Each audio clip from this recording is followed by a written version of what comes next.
Live from our 7 Tasmania studios, your nightly news with Louise Hubar begins now. Good evening. Tasmania's 2 new independents have given their support to the government, locking in Jeremy Rockliff's immediate future as Premier. After quitting the party just days ago due to concerns about the stadium, they've secured a vote on the controversial project. The defecting duo who plunged the state into minority pledging support just a week later. I will be giving my full support. We've always been friends. A deal struck to guarantee supply for the budget and confidence in the Premier. Ultimately, the transparency is what prevails at the end of this week. Their high-stakes manoeuvre has won one big payout. The Macquarie Point Stadium will no longer be a major project. The project of state significance pathway allows the Parliament to have more engagement, more say, more consultation on the way forward. Whether we talk about the stadium, whether we talk about Mariners Link or any other project in the future, Parliament has to be the deciding factor. Assuming Labor didn't support it in the upper house, 4 of 7 independents would need to. If successful, the Tasmanian Planning Commission would then assess it. MPs will also be shown the entire AFL deal in private. What they've actually negotiated is more transparency for politicians, but no extra transparency for Tasmanians. The pair have retained their right to go against government legislation, but won't back any put forward by the Greens or Labor without asking first. They blew up the government last week for what? It's not clear that there's anything substantial in the deal that's different to how it was this time last week. They say a week's a long time in politics. Well, nobody's had one longer than Jeremy Rockliff. After the chaos of last Friday, he's been able to hammer out a deal and strike some stability for his new minority government. That assurance has been given for stable government from both John and Lara today. I think he stitched up a deal for today, but my question is whether this deal will last next week or the week after or for the rest of this term. Copping heavy heckling at the press conference today. 5.5 years I've been waiting to see health system.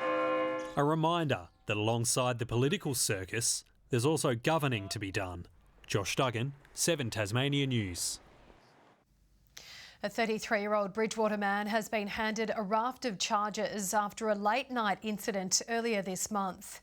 Police allege the man broke into the Discovery Early Learning Centre van in Bridgewater, stealing items and setting it alight, leaving an estimated damage bill of $100,000. The man was remanded in custody after an after-hours court session this morning. A Hobart woman is continuing her legal fight, left picking up the pieces after a bungled extension. The development now facing demolition. The story comes amid growing calls for more protections for Tasmanians left high and dry by dodgy builders. Years of frustration and unanswered questions left in the lurch after a carport build gone wrong. I can't tell you how tiring and disappointing and worrying it's been. It's been tools down at Kim Dudson's property since 2018, fighting a back and forth blame game. The Sandy Bay woman left $50,000 out of pocket, seeking help from the Consumer Building and Occupational Services, a government body providing assistance to consumers. I've frankly been staggered at how one-sided, how ineffective in their judgments they have been. CBOS have just provided the consumers with the advice to seek legal action, which has been very expensive and time-consuming. The Department of Justice says the government is developing legislation to transfer residential building disputes to the Tasmanian Civil and Administrative Tribunal, a process they hope will make it simpler, faster and cheaper to resolve. However, it's assistance the homeowner misses out on because the program's eligibility only dates back to July 2021. It needs, in all fairness, for the government to take responsibility for what has happened, provide fair redress and justice. The tribunal now facing calls to extend the date of disputes, hoping to ensure no Tasmanian is left out of pocket. This will hopefully provide them that opportunity to get some justice. Victoria Easto, 7 Tasmania News. Hundreds of protesters turned out in force on land and sea today, rallying against Tasmania's salmon farming industry. A crowd of around 300 turned out to express their frustration at Mickey's Beach, blaming salmon companies for smothering reefs and causing the disappearance of marine life near the Huon River estuary. The government has previously said it is working with the industry to ensure environmental standards remain high. While many of us don't pay a second thought to stamps once the letter's sent, Hobart has a thriving community of avid collectors. They assembled for the 2023 Hobart Stamp Exhibition with a fascinating history on display. Inside Hobart's Town Hall lies a philatelic time capsule, precious collections of postcards and stamps serving as a window into another age. Stamps are part of our social history, and the background to the what's on the stamps, why the stamps were produced, tells you a lot about what was going on in the history of any particular country. One Australiana exhibit documenting the national switch to the metric system, the 50th anniversary of Legacy, and commemorating the Sydney Opera House. I was born in Croatia, came here as a little boy, didn't know much about Australia. You saw it on stamps, so you learn the history, you learn about Australia. One exhibit documents the history of Tasmanian lottery giant Tattersalls. From about the late 1890s right through until the 1980s when they moved to Melbourne, but they're very important in the postal history and the history of the post office in Australia because they just generated so much mail. The collection assembled by a passionate German, interest in our little state stretching as far and wide as post itself. There might be no post on Sundays, but the expo's still open for one more day. Josh Duggan, 7 Tasmania News. Buskers have put on a tuneful display filling Launceston's Dickie White's Lane as the Australian Musical Theatre Festival takes its program to the streets. On the star, let's go on with our show. Talented performers leading crowds down memory lane, a look back on decades of all things show business. And suddenly we're all standing in an alleyway and there's this fabulous voice singing at you with nothing in between, just magic of music and song. The festival wraps up tomorrow afternoon. Will Brown has started the Tasmanian Sprint in perfect form, taking out race 1 at Symmons Plains. The Erebus Racing team member started from first and stayed there, scoring victory in a race that has breathed new life into the Supercars Drivers' Championship.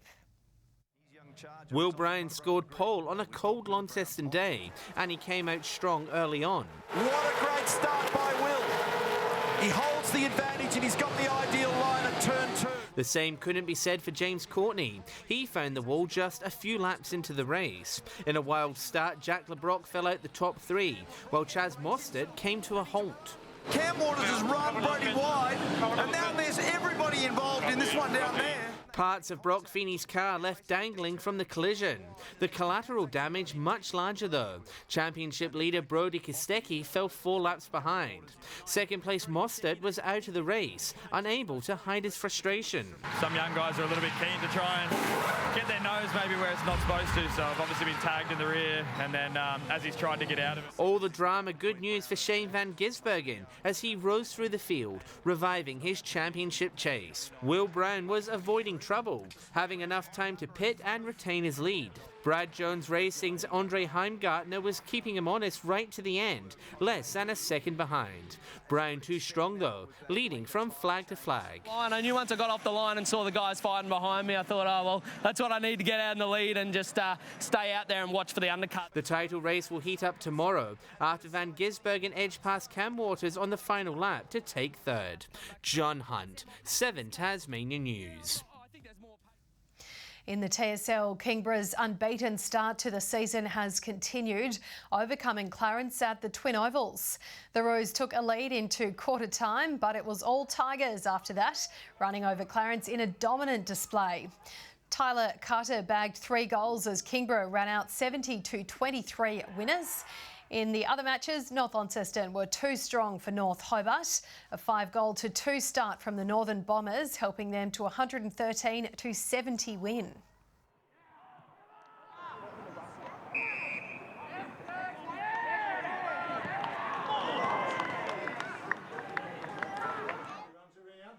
And at Windsor Park, 9 goals from Jake Hines helped Launceston defeat lowly Glenorchy.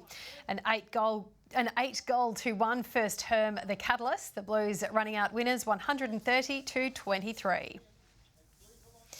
The Northwest Football League's dominance of the NTFA has continued in this afternoon's representative game.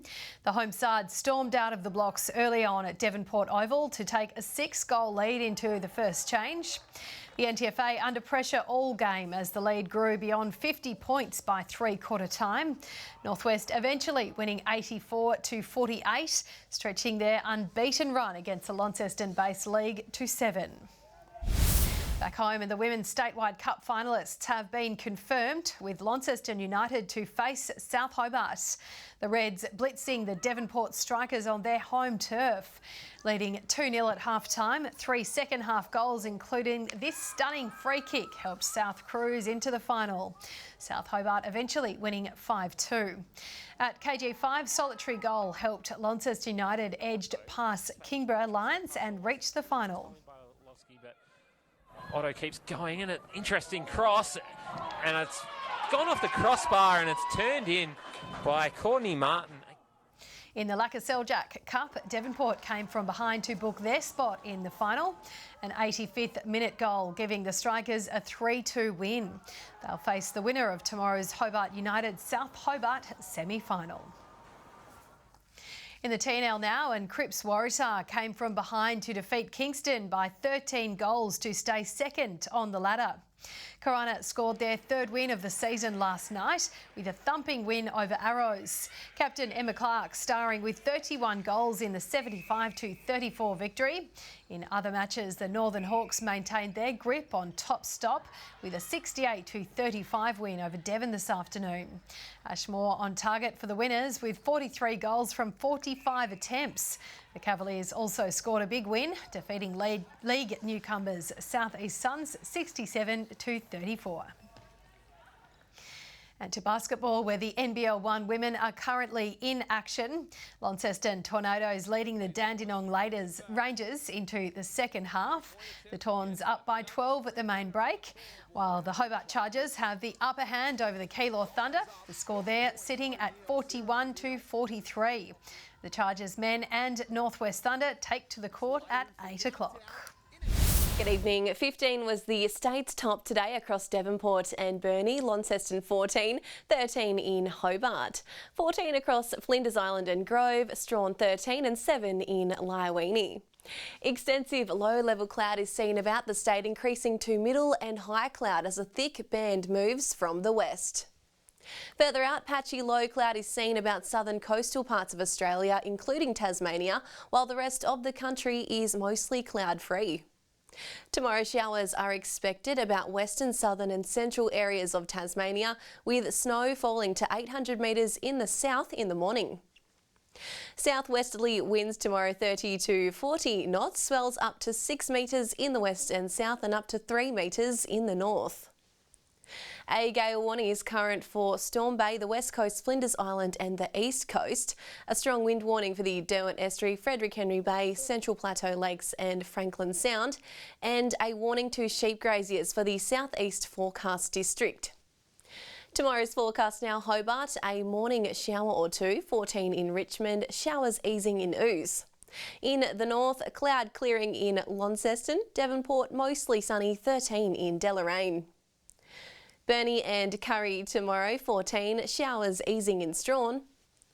St Helens mostly sunny, partly cloudy in Swansea and 14 in Whitemark. Looking ahead to the 3-day forecast now: Monday, showers about the west, central areas and far south.